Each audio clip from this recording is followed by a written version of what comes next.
Have a look how good this thing here works. Timber, PVC, electrical cable, metal stud. What's going on guys, I'm Bill and welcome to Bill's How To. Today we're going to be looking at a stud finder like you guys have never seen before.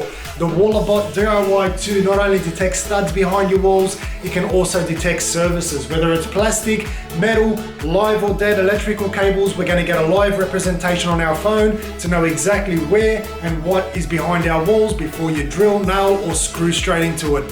Let's get straight into it guys. Let's do this. So I've got my phone sitting on top of the Walabot. If we start panning across, we've got there our wooden stud. It says wooden stud on the bottom. We've got a visual representation. And this thing here is actually spot on. So we've got our PEX pipe here. You'll notice it goes blank and then we're going to pick up our pipe. The reason for that is I've got a big bend on this pipe here. We'll come up to the top. We've got our copper pipe right here.